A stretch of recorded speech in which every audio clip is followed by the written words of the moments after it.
Hi everybody, welcome back. Glad you could tune in again. So we've been thinking about marriage and about the painful subject of divorce and also the subject of remarriage and trying to piece together how these different subjects relate to each other and build a picture that will help us to understand them biblically.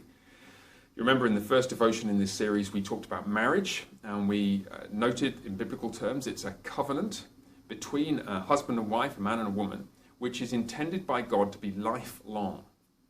And that covenant has personal, relational aspects, the shared life, the personal intimacy and so on, the commitment to raising a family together and being together in the community.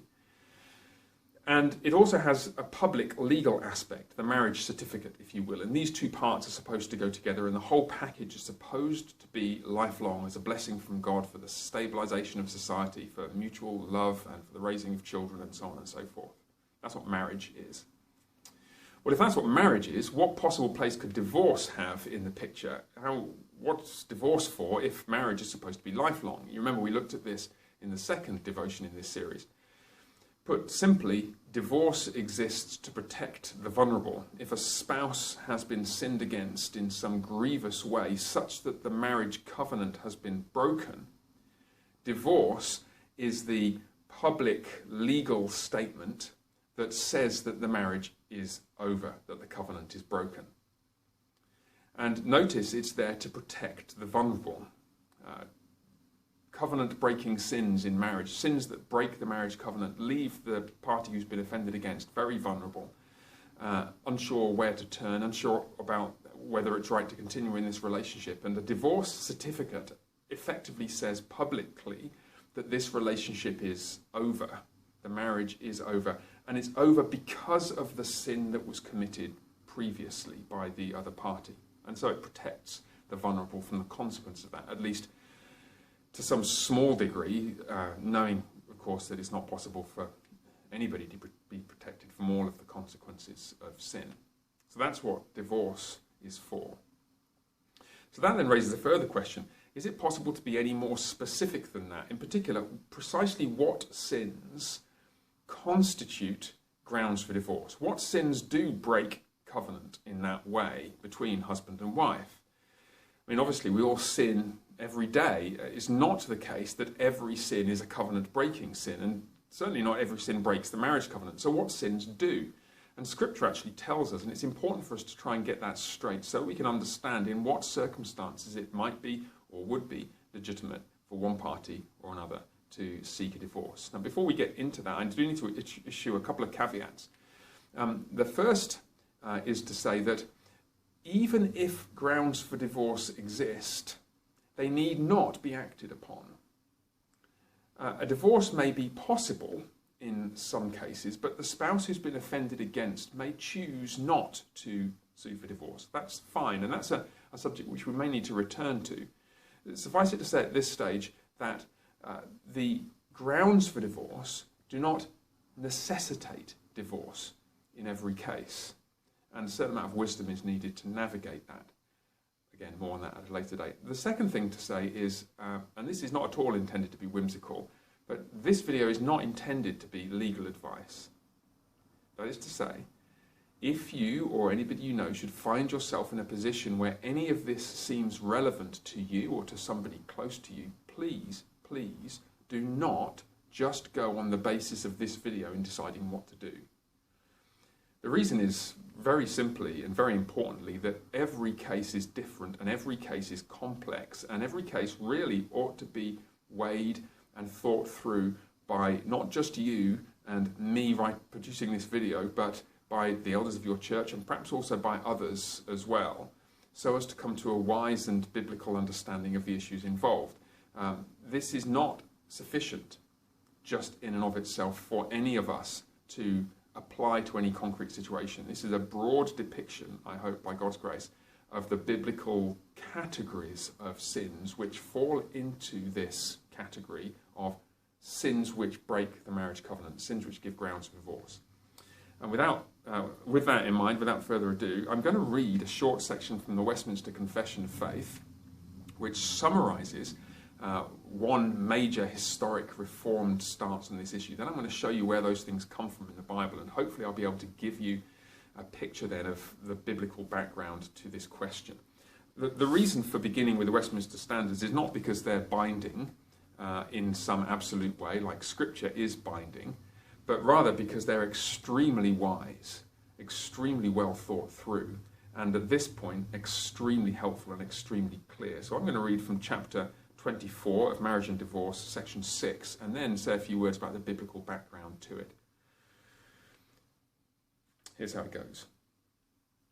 Nothing but adultery or such willful desertion as can no way be remedied by the church or civil magistrate is cause sufficient for dissolving the bond of marriage. And there the confession quotes Matthew 19 and 1 Corinthians 7:15. I'll read that again. Nothing but adultery, the reference there will be to Matthew 19, as we'll see in a moment, or such willful desertion as can no way be remedied by the church or civil magistrate, 1 Corinthians 7:15, is cause sufficient of dissolving the bond of marriage. Now, where are the Westminster Divines getting that from? Well, let me show you. In Matthew 19 first, we'll talk about this. I'll read the text and just make some comments on it, and then we'll get to the main point in a moment or two. Pharisees came up to him, that's Jesus, and tested him by asking, is it lawful to divorce one's wife for any cause? Of course, the answer to that is no. He answered, have you not read that he who created them from the beginning made them male and female, and said, therefore a man shall leave his father and his mother and hold fast to his wife, and they shall become one flesh. So they're no longer two, but one flesh. What therefore God has joined together, let not man separate. Pause there a second. That is the overall shape and tone, I hope, that you got from the first devotion in this series. What God has joined together, let not man separate. Well, they then said to him, why then did Moses command one to give a certificate of divorce and send her away? Well, that's not what Moses actually commanded. That's a mischaracterization, a misunderstanding of Deuteronomy 24, which also we'll get to in the future. But it recognizes the fact that divorce was allowed for in the Old Testament law. And that's true. They've got that part right. And Jesus then explains roughly what we talked about in the second devotion. He said to them, verse 8, because of your hardness of heart, Moses allowed you to divorce your wives, but from the beginning it was not so. Can you see that? It wasn't supposed to be like that from the beginning. But because of your hardness of heart, Moses allowed divorce in general. That is, God, through Moses speaking the law, permitted this. And you find references in one or two other places as well. So there you've got the picture that we've got so far. So then what circumstances does Jesus anticipate divorce being legitimate? Here's what he says. I say to you, whoever divorces his wife except for sexual immorality and marries another commits adultery. Right, what's going on here? Whoever divorces his wife except for sexual immorality. Jesus identifies here sexual immorality, that's how the term is translated, as appropriate grounds for divorce. The term here is porneia. It's actually the term from which we get pornography, but it denotes quite a large range of sexual sins. It would include adultery, it would include homosexual behavior, it would include habitual and unrepentant use of pornography, it would include various other things. The point in relation to marriage, of course, is that any of those sins committed by a married person constitute adultery, because they constitute, in effect, some form of sexual gratification outside of the one flesh bond, husband and wife, within marriage. So that's why the Westminster Standards use the term adultery to describe what here Jesus describes as sexual immorality. And so what that would mean in practical terms is, for example, if a man were to visit a prostitute, or a man were to begin an intimate affair with a woman who's not his wife when he's married, that would give grounds for the woman, his wife, to seek a divorce if she wished to do so. The confession, however, continues with the phrase, such willful desertion as can no way be remedied by the church or civil magistrate. And it's referring there to an additional grounds for marriage, which is highlighted by Paul the Apostle in 1 Corinthians 7. I don't think this is at all supposed to be understood as conflicting with what Jesus says, obviously. This is an additional biblical perspective highlighted here by the Apostle Paul in a somewhat different context, which accounts for the difference in his perspective. A different context highlighting another way in which the marriage covenant can be broken catastrophically. And he's here discussing in 1 Corinthians 7 the problematic situation that may arise today, and certainly arose in the first century, where there were believers married to unbelievers for various reasons, quite often in the first century at least, because the two parties had got married when they were both unbelievers and one had subsequently converted. And the question is, what should you do? And Paul explains, well, if you, in the case of a man married to an unbelieving wife, if a man has a wife who is an unbeliever and she consents to live with him, he shouldn't divorce her. And the same the other way around. If a woman has a husband who is an unbeliever and he consents to live with her, she should not divorce him. Unbelief, that is not grounds for divorce at that point when the couple are married already, and as I think we're supposed to assume, the couple were married as unbelievers and then one party was subsequently converted. I think that's probably the case because Paul doesn't offer any reproach to the party who is a believer, which you would expect if they deliberately gone and married somebody who was not Christian. And then there's some reasoning there in verse 14, which we won't go into, but then verse 15, here's where the crunch comes for this issue of divorce. But if the unbelieving partner separates or leaves, let it be so. In such cases, the brother or sister is not enslaved, literally is not bound. God has called you to peace. Now let's just think about this for a second. If the unbelieving partner separates or leaves, what this means is you can imagine a situation where somebody who's a Christian is married to an unbeliever. The unbeliever just leaves the relationship. Desertion. Deserts the relationship. In those cases, the believing party is not bound. That is to say, not bound to the original marriage covenant and may seek a divorce. Now, a couple of notes we need to make about this. First is, though this is, in the first instance, referring to couples in which one party is a believer and the other party is not a believer, not a Christian, it actually has relevance to marriages in which both parties profess faith, for this simple reason.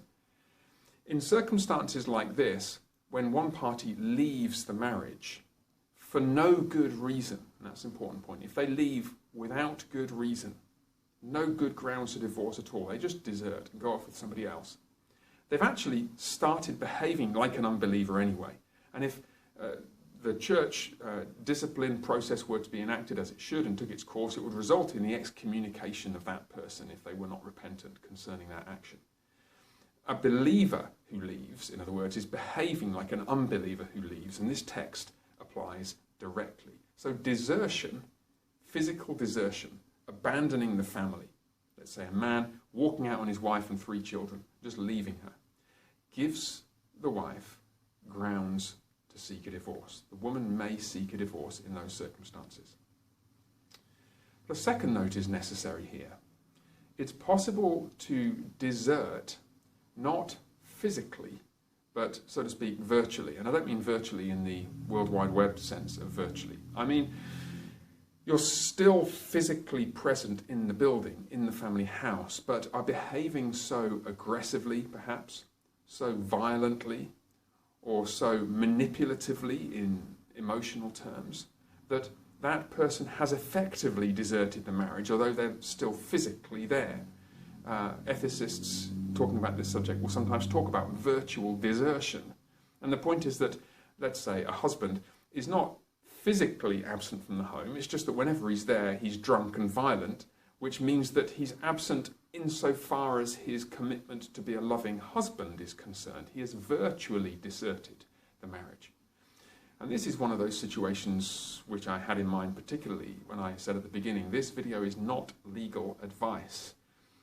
It's simply to draw attention to that category which needs to be taken into account in different circumstances. To put it more plainly, in a situation where a spouse, and it is almost always tragically, it's the husbands who most often become violent or emotionally manipulative. Not always, but mostly.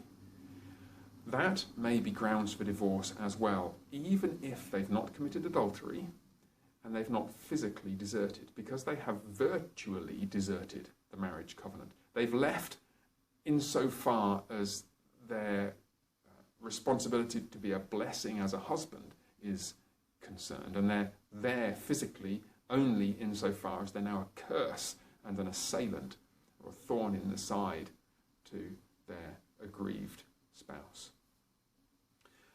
So that's how the Bible fleshes out some of those criteria. You'll see readily now why this is not detailed legal advice, but I hope nonetheless it's helpful for starting to create more of a detailed picture of the circumstances in which this most painful but tragically sometimes necessary procedures of divorce is warranted and sometimes even necessary.